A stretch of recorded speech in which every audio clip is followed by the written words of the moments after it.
So, hey, hello, good morning everyone. I'm Anmo Ana Flor Bautista Perez. I'm married, so I'm Galicia, assigned San Rubayugan City.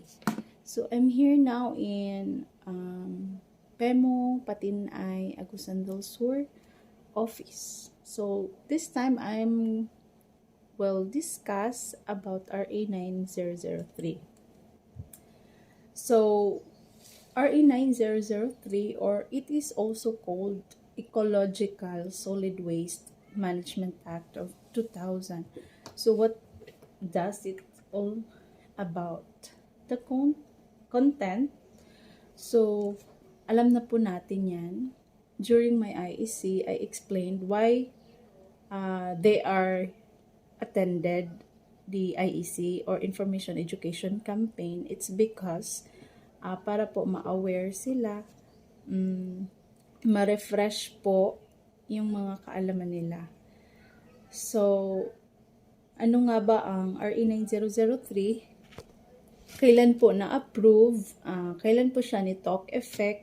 At saka, kumusta po ang implementation nito? So, bakit kailangan nating malaman kung kailan siya na-approve? It's because para malaman natin kung how many years na po ito nag-exist. Then, what about the implementation of all the municipalities?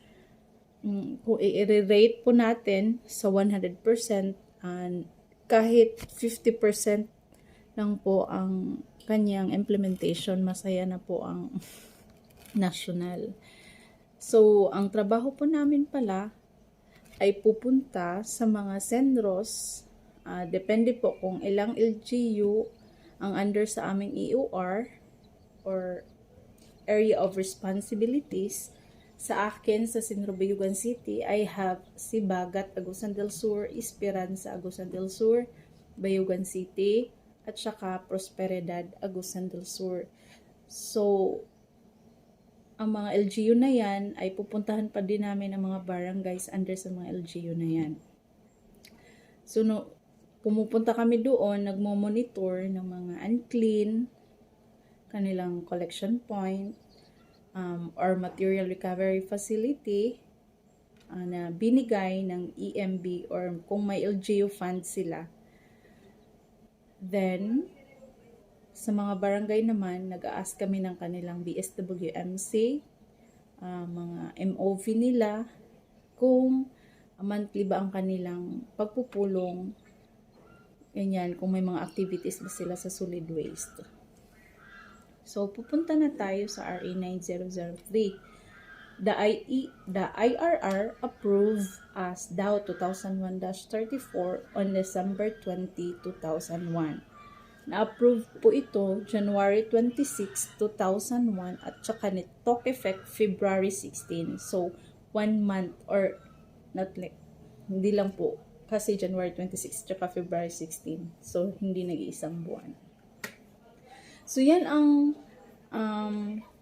pinagsasabi namin sa mga barangay at saka sa mga residente. Pinapaalam namin para naman malalaman nila ito na nag-i-exist pala ito na law. So, bakit kailangan namin ipaalam sa kanila ang tungkol sa RA 9003? Bakit kailangan? Kasi kapag hindi ito siya proper manage, may masamang epekto ito sa ating environment, lalong-lalo na sa ating katawan. Hindi lamang sa atin, kundi pati sa mga bata, matanda. So, walang pili po ng mga tao. So, ang pinaka-importante na malaman nila ang tungkol sa solid waste, mababasa po natin ito sa Chapter 1, Section 3 na ano ba ang solid waste? So, ito ay mga waste, mga discarded household. It's either biodegradable, recyclable, residual, at saka special. So, ano ba ang mga ito? Ito ay may 4 na 4 or more types of waste. So, So, ang biodegradable or malata, ito yung mga kitchen waste, agricultural waste, ano pa. So, according sa wax po, ito po yung mga types. Recyclables, residual, special waste. So, the green color is biodegradable. This one. The green color. We have kitchen waste, garden waste, livestock, tsaka agricultural waste. Yan po. At saka kung sa kitchen waste naman, mga waste natin sa ating bahay is yung egg shell. Tsaka yung, mahilig po ba kayo sa shell? Alamang, yun sa mga shell sa dagat. O yan, malata po yan. Nabibilong po yan sa biodegradable. At saka yung mga panit ng prutas, sa lamas po, like ahos, bombay, luya. Yan po yung mga basura natin sa bahay na mga nabibilong sa malata. So, ano pa po? Yung papel po na nababasa na, doon po siya sa malata. Tsaka, yung sa fish, bone of the fish, sa malata po din yan. Yung mga pagkain na nabubulok na, sa malata po yan. Di na kayang kainin. So, yan po ang mga biodegradable. So, may mga tanong pa po ba? Pwede lang po kayong mag-comment sa section box. So, let's proceed now sa recyclables. Recyclables, color blue. Yan. We have paper, plastics, glass, metals. Yan po. Yung papel po, di lang po siya papel. According to its color po siya. So, you are going to segregate the paper according to its color. Iba po yung cartoon, iba po yung lalagyan ng pagkain na may cartoon. So, iba po yan. But it belongs to paper. So, sa ating bahay, hindi lang 4 na segregation bin ang ating i-prepare. So, iba din po ang sa newspaper. So, dapat sa isang papel, isa ding segregation bin or sako. Kung ano naman yung cellophane, ang available yung garbage bag. So, depende po sa atin kung paano natin i-manage.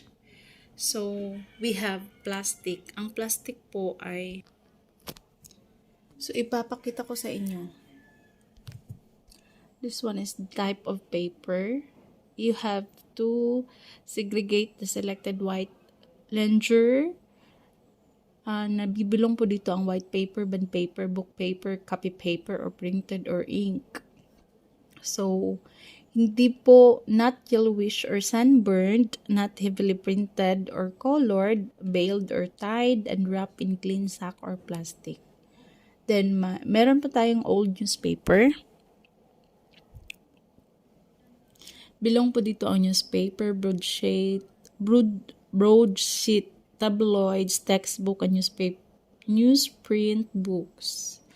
So, less than 6 months old, not heavily printed or colored, not yellowish or burned. Hindi po siya nasusunog. Tied, wrapped in clean sack or plastic. Dapat hindi pa po siya basa. So, another one, old corrugated cartoon or OCC. Dito yung mga old carton bags, paper bags, brown envelopes, or folders, packaging made of craft paper. White or colored carton boxes are classified as mixed waste. So, sa mixed paper naman, dito nabibilong yung coated paper, magazine, leaflets, flyers, gray chipboards, carbonless papers, colored and heavily printed paper, colored OCC. Envelope folders, newspaper older than 6 months. So, used beverage cartoon. Nilalagyan siya ng mga juice like Tetra Pak. Yan tinatawag na aseptic carton. So, paper recyclables not saleable in local junk shop. Hindi po siya nasi-sale hindi po tinatanggap ng junk shop ang mga paper or recycling market. Kasi it should be classified under residuals with potential for recycling.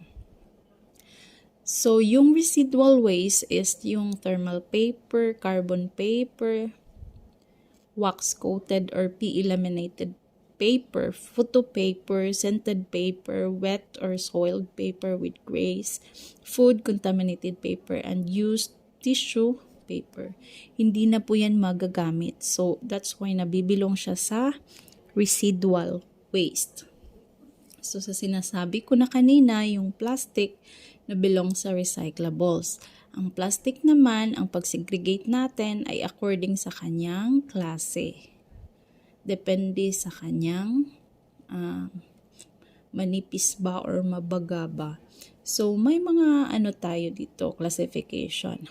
PET or polyethylene terephthalate. Yan yung PET. Dito nabibilong yung drinking water, soda, soft drink, juice, and beverage bottles. Clear cosmetic and personal care bottles and jars. Yung clear cups at saka lids for milk tea, beverage, and similar drinks. Okay.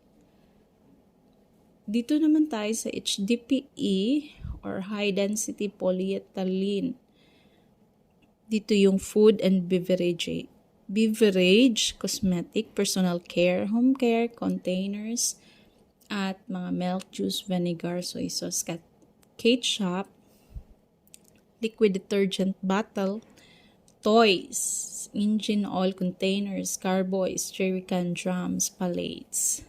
Sa PVC naman or polyvinyl chloride, dito po nabibilong yung book cover, linoleum floor covering, blister, medicine tablet packs, uncontaminated or non-infectious medical IV tubes, electrical wire insulation, pipes, hoses, and fittings without metal thread po.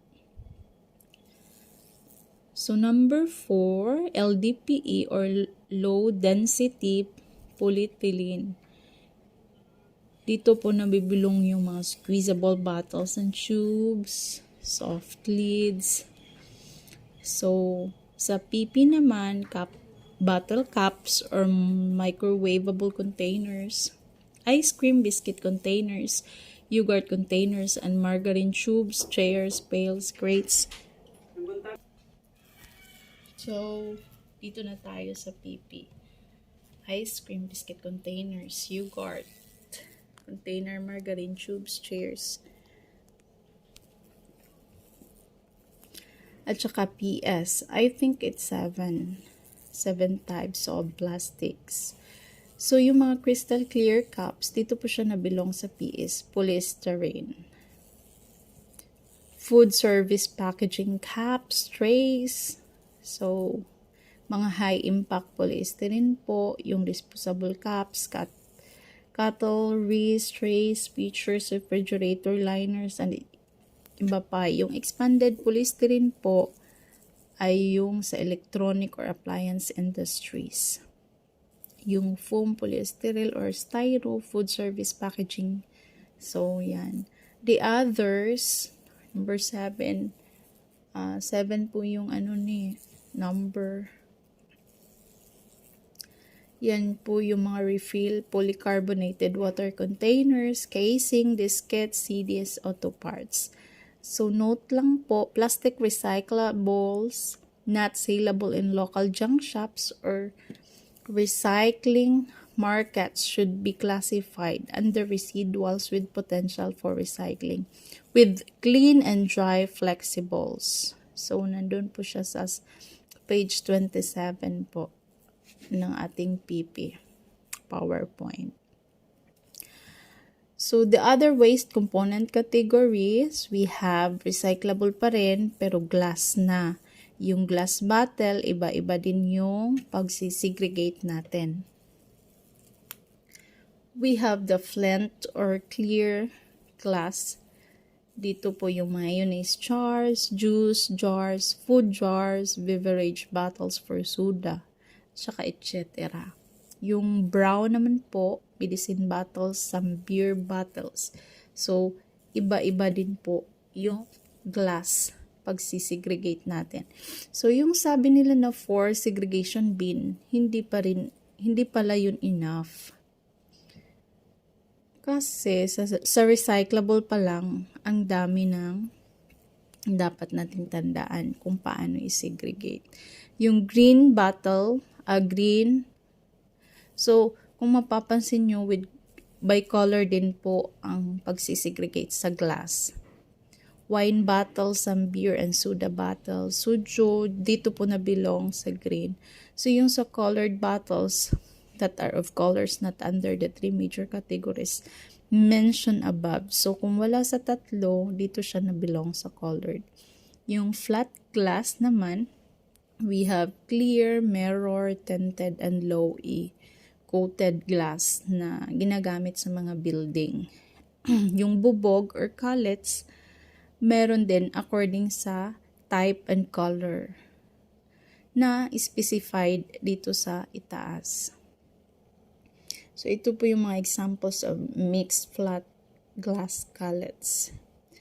So, may note dito, bottles and other glass that are not saleable in local junk shops or recycling markets should be classified under residual with potential for recycling.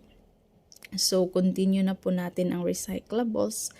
Ano po yun? Paper, plastic, glass, and then the other one is metals. Si metals, may klase din siya. We have aluminum, copper, steel, tin. So, si aluminum can, soft drinks can, aluminum foil trees, copper wires na belong sa copper tubes and blocks.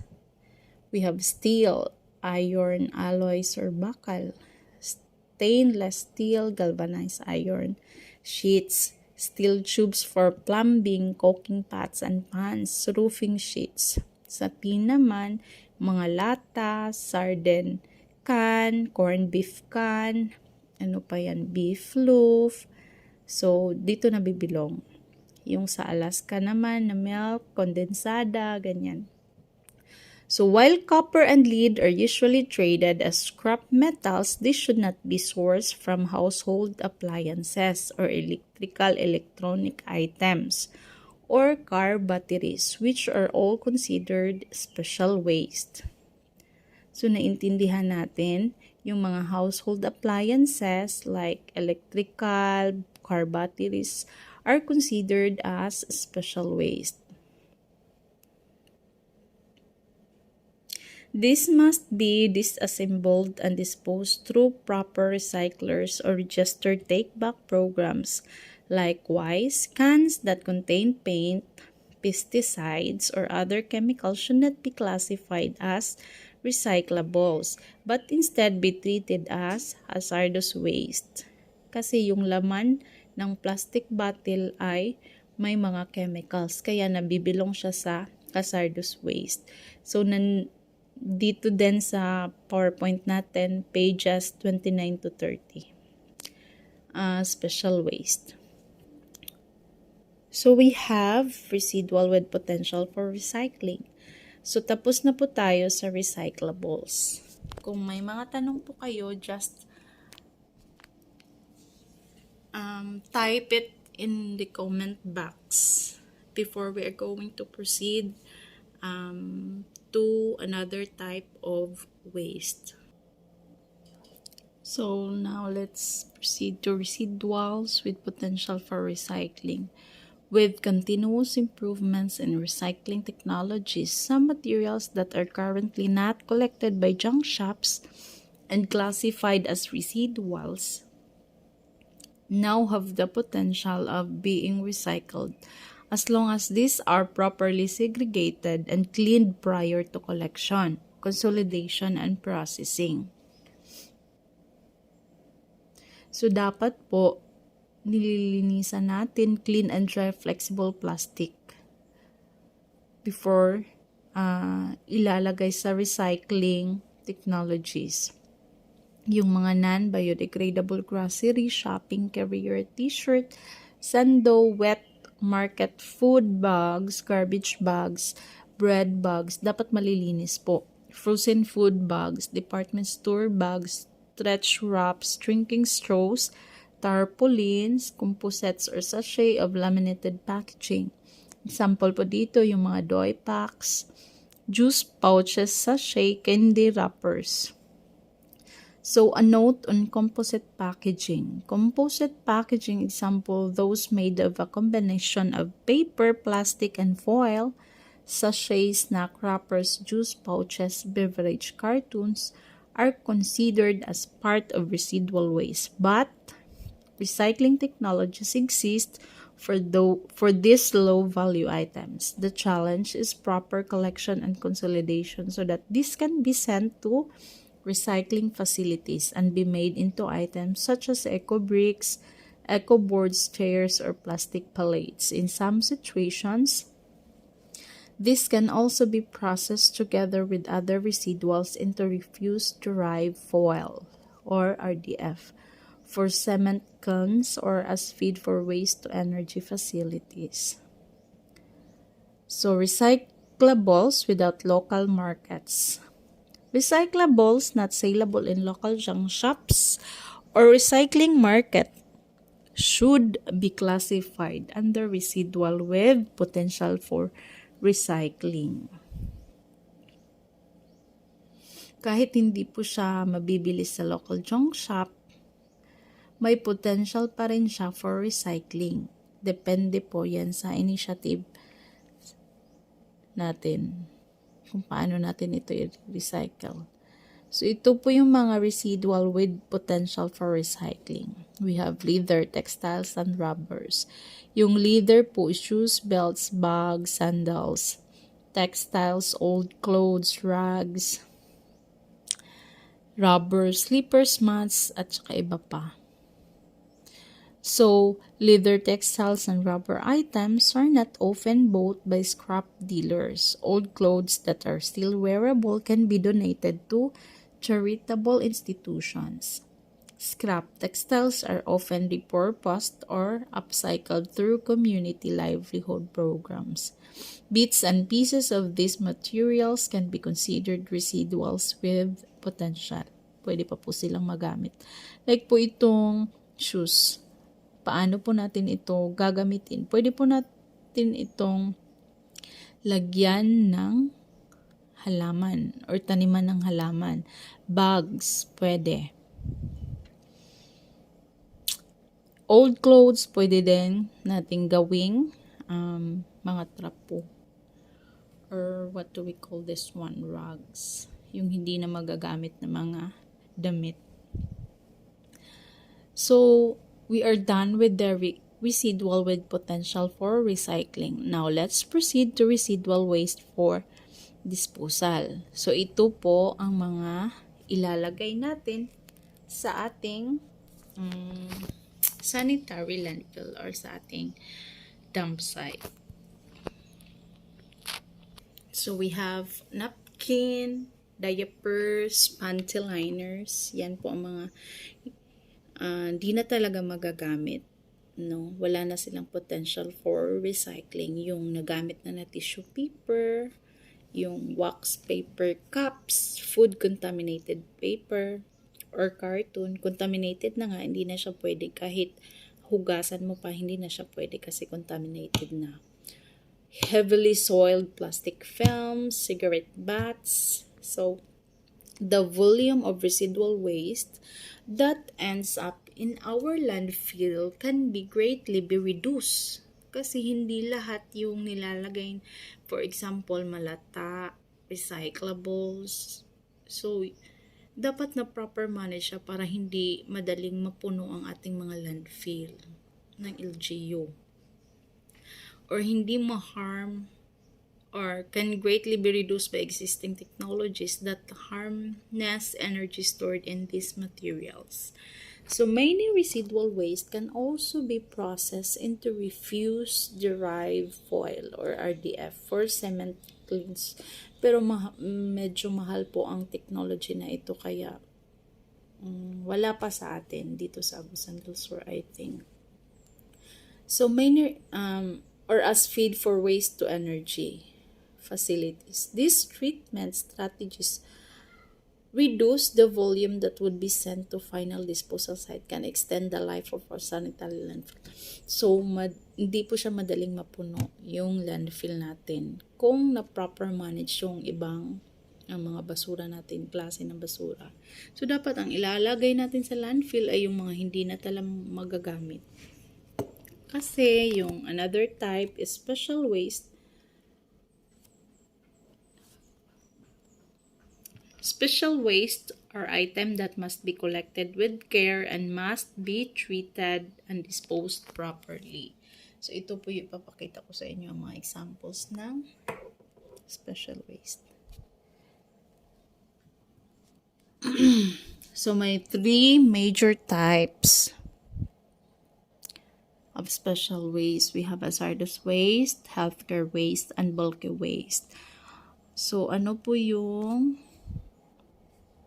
healthcare waste? Hazardous waste. Ito po yung mga paints, solvents, and their containers. Ito mga chemicals and their containers, insect spray, herbicides, and other garden or agricultural chemicals and their containers. Agricultural bags and films containing pesticides. Another one, household healthcare waste like needles, expired medicine, sharps, and blades. So, yung lighting, busted fluorescent bulbs, lead bulbs, incandescent bulbs. Yung oils and foils din, hazardous waste. Used cooking oil, used motor oil, petrol, kerosene, and their containers. Batteries, car batteries, household rechargeable and non-rechargeable batteries, power bank, saka mga household appliances, consumer electronics like cell phones, laptops, computers, gaming consoles, and other gadgets. Yung sa household appliances, we have electric fan, refrigerator, washing machine, at iba pa. So, nakalagay dito na hazardous waste are covered under Public Act 6969. Mandates din yan ng Environmental Management Bureau or EMB sa office namin. Ang 6969 ay tinatawag na Toxic Substances and Hazardous and Nuclear Waste Control Act of 1990. And its related policies such as Department of Administrative Order 2013-22. Industrial, commercial, and institutional establishments that generate hazardous waste must be registered with DENR, EMB, and obtain the necessary permits before i-travel yung mga hazardous waste. So, another, we have special waste, or ito po yung mga healthcare waste from hospital at saka clinic, barangay clinic, RHUs. So, expired medicine, surgical gloves. May mga expired medicine po dito sa hazardous waste, pero sa bahay lang po ito, household expired medicine. Ang special po ay from hospitals.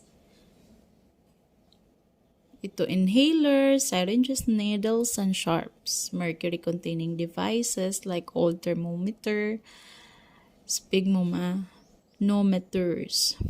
So, healthcare waste must be properly disposed by hospitals, clinics. So, ang from hospital na mga special waste, hindi po siya pwedeng ilalagay sa LGU na landfill kasi tapusin muna natin.